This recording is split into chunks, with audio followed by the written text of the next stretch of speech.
أقيموا الصلاة وآتوا الزكاة وما تقدموا لأنفسكم من خير تجدوه عند الله إن الله بما تعملون بصير.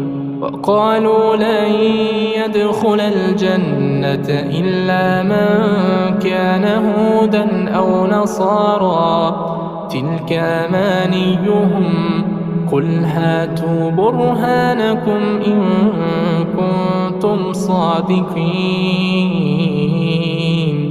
بلى من أسلم وجهه لله وهو محسن فله